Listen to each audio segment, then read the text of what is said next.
All right. Well, back in Jamaica, we would say, Wagwan. How wanna do? I wanna must say, but not now, go on. But Wagwan. Blessings from Jamaica. All right. Here I are today. Okay, ladies and gentlemen, my name is Kerry Dennis, and I work with the Jamaica Tourist Board. And we are here at this Philadelphia Bike Expo to encourage people. We want people to come to Jamaica to enjoy Jamaica, but not just the regular touristy kind of thing. We want you to come to Jamaica to ride through Jamaica, enjoy riding through reggae paradise. We offer a lot of riding in Jamaica, in all aspects of riding that you can think about, whether triathlons, competitive riding, or leisure riding. We do it in Jamaica. But the most important thing about it, they are all done to a reggae beat. Jamaica is the land of reggae, so everything that we do, we have to include reggae on it. Before I go any further, I want to introduce Coach Carlton Simmonds. And he's a Jamaica national coach. Coach Simmonds, he does competitive riding, he organizes competitive riding, also leisure riding, so he can talk on all aspects of riding too. But let me just dip a little bit into a brief history of, I'm not going to stay long, I'm just going to do a brief history of how cycling started out in Jamaica. Cycling started in Jamaica in about 1870. As a matter of fact, the first mention of cycling in Jamaica was in 1869. And some gentleman, Mr. Da Costa and one of his friends, they even started manufacturing cycles in Jamaica. But at the time it was, you see that funny looking thing there, the Velocipede or whatever it's called, that was the first type of cycles that they had. Moving on down into the future, we started doing racing. We had Jamaicans who were racing cycles in Jamaica and racing in all the Caribbean. So that gentleman there, Johnny Whirlwind Weir, is arguably Jamaica's most famous rider before World War I. And that gentleman did a lot of races in Kingston and in the Caribbean. I mean, he didn't go international like, say, the USA, but he was very famous. They tried to get him into the USA, but back in those days, it wouldn't have worked. Fast forward,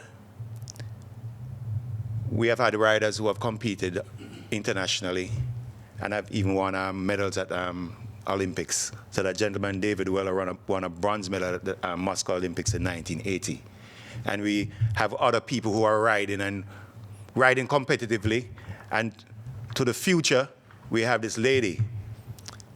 This lady is 20-year-old. She's Lori Sharp, and she's the first female cyclist to win a Caribbean road race title.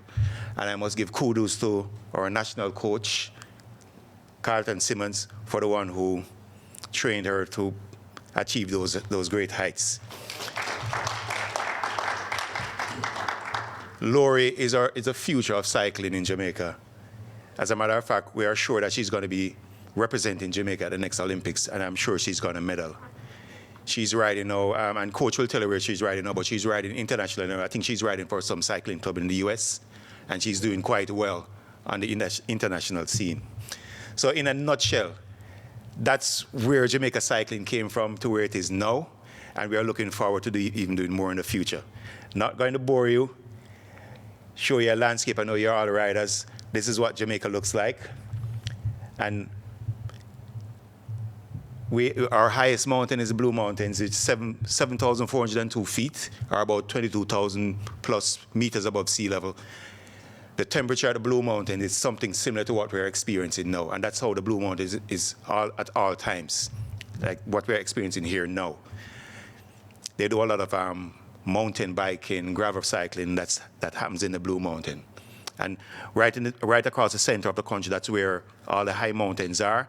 And we do a lot of I don't want to say a lot of backpacking, but we do a lot of mountain riding and off-road cycling all over Jamaica, especially in the middle of the country.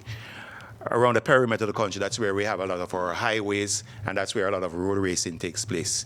We have racings, we have rides that last you can do a 1 week ride in Jamaica, where you ride around the whole country and experience different resorts. You can ride in the Blue Mountains. Now you can do, we call it, I think what you call it here is bike packing.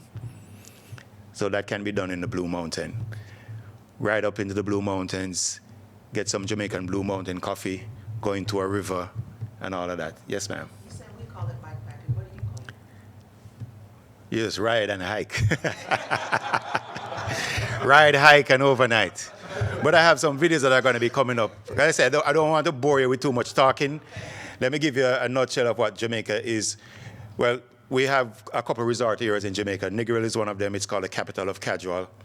Just an hour from the Montego Bay Airport. Large properties, intimate hotels and inns. So if you don't want to stay at an all-inclusive and you want to stay at...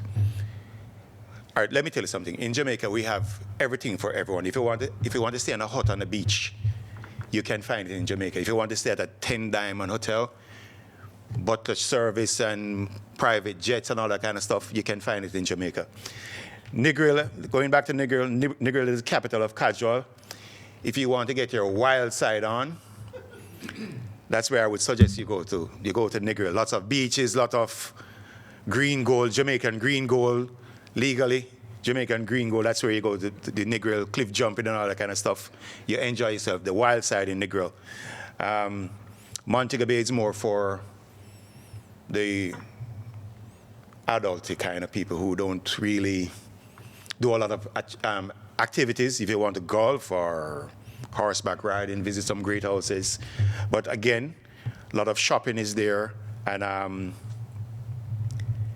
nightlife is good in Montego Bay, but it's more for adults. Ocherius, excuse me, sorry about that. Sorry.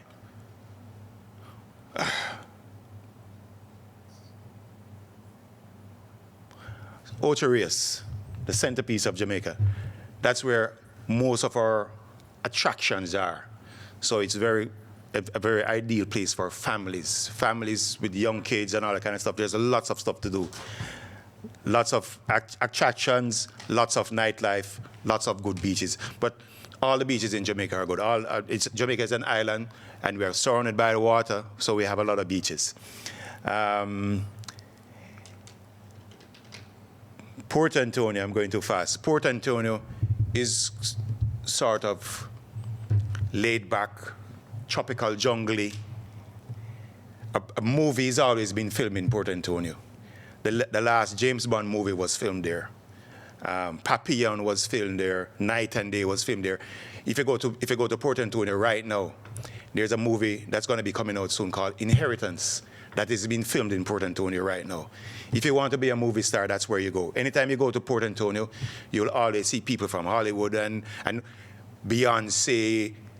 That's where all these people go because it's very chill, very laid back, not a lot of touristy areas, but high-end properties. You can chill, get your relaxation going, meditate, produce your music. No one bothers you.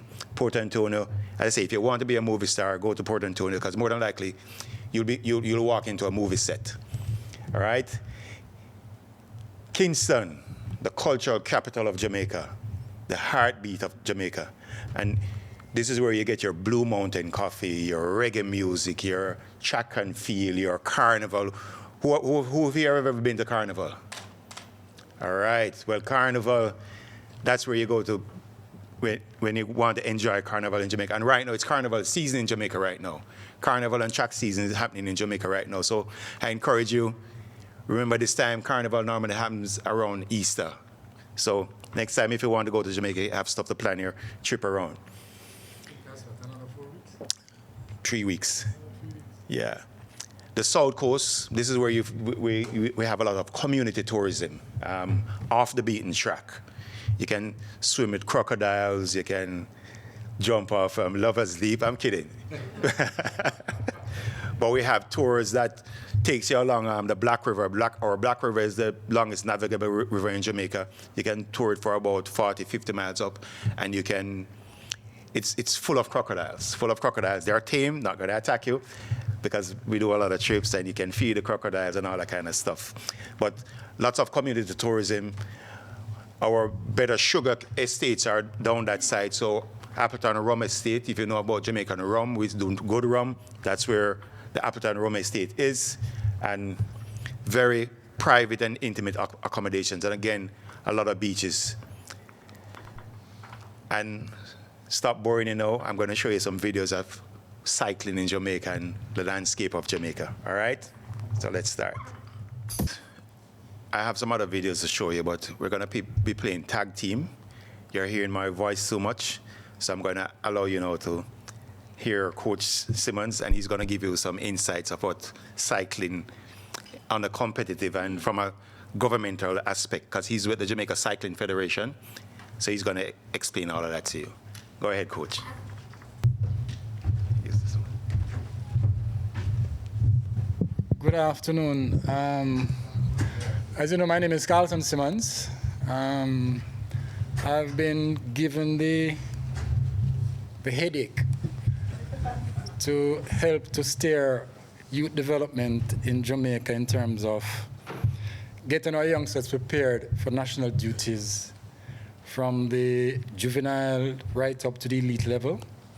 So we do like the Caribbean Championships, the Central American Games, Pan Ams, World Championships, the Olympic Games. But I think Jamaica is more than competitive cycling. I mean, I host an event that is one of the kind in the Caribbean, that is sanctioned by the World Governing Body of Cycling. And it's a 2.2, it has a 2.2 classification that goes over 3 days of competitive cycling. And what that speaks to is international riders that you see like in the Tour de France and stuff like that comes to Jamaica to be a part of that event, because it gives team qualification points, rider qualification points for Olympics, World Championships, and stuff like that. But I think for us, it speaks volume, because what it does, it presents Jamaica on a wider global space where people understand, and those who come to the event get an understanding of what the landscape of the country is, so that when they go back home, they can spread the word.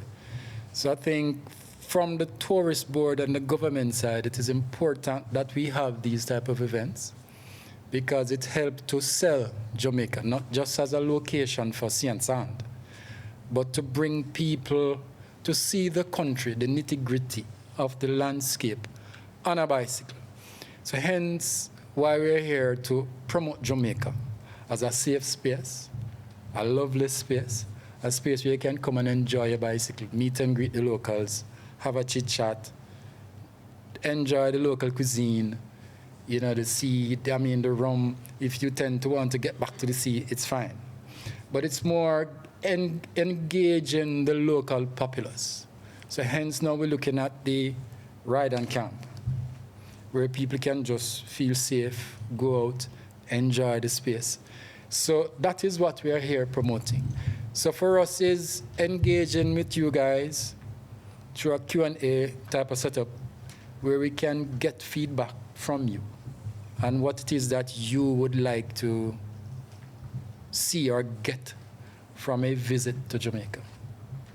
So in a nutshell, I think Kerry has covered most, if not all, but you know, we are here to answer, to get it more interactive, where you're just not sitting down and listening to us bore you, but get feedback, get questions, so we can share the information. I want to find out about bicycle tours of Jamaica, like Louis bicycle touring or SAG-supported bicycle touring. Also, from a coaching perspective, have you seen much crossover between the Jamaican cycling team and the Jamaican bobsled team? That crossover in terms of cycling, bobsled, doesn't happen from cycling. What that crossover comes from is track and field, because it requires more running ability with explosiveness. So you get a lot of our sprinters who can't make the top tier will transition to bobsled, because they would have that explosive leg power with that initial speed that is required to drive that bobsled. So you get the transition coming from track and field to a sport like bobsled, not from cycling. And what about the bicycle touring? The bicycle touring, it exists. We have like about 4 or 5 or I think 6 groups that you can tap into, whether it be off-road, mountain biking, on-road. I think there's a tour coming up in next month, which is 7 days. And after that, I think there's another 4-day with Cycle Jamaica. Oh, And in November, Just mention Jake's Triathlon. and GX Triathlon, which is a 26. is an off-road triathlon event. So you run, swim, ride, but it's off-road. So that again is a, Jake's is actually the longest off-road triathlon. there we go, period, in the world. 30 years. 30 years. Longest. So we're trying to improve upon those events and to put it out there so people can come and experience Jamaica and experience that side of it as well. All right, can I ask, has anyone, who here has been to Jamaica before? Ah, nice. Nice. And did you know that we did all aspects of cycling in Jamaica? It was a long time ago. A long time ago. All right, so that's what we're trying to make people aware and, you know. And before we go any further again, I would like to introduce Mr. Philip Rose. He's our Deputy Director of Tourism for the Americas. And because cycling is such a, we're pushing for sports tourism in Jamaica, specifically at this time, cycling. Mr. Rose is very interested. So that's why he's here, to see what this Philadelphia Bike Expo is and to meet and see the kind of people who we want to get to come to Jamaica to experience our offering. So, Mr. Rose, thank you for coming. Yes, sir.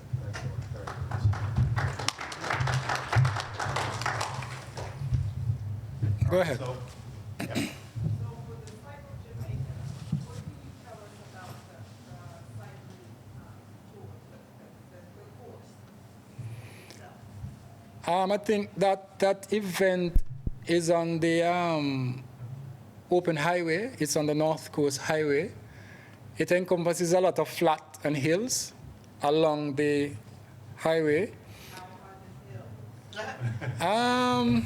I think the steepest one that I think that traverse is like about 6%, and that is for like probably about a kilometer. So it's not a lot of big mountain climbing that is attached to that event. So it's doable, it's fun. I think after each ride, it's a party.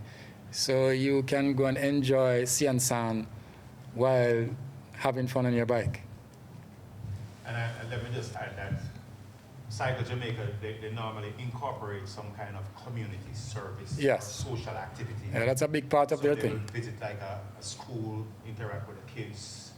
All their rides there always have some social or community interaction. So something to really look out for.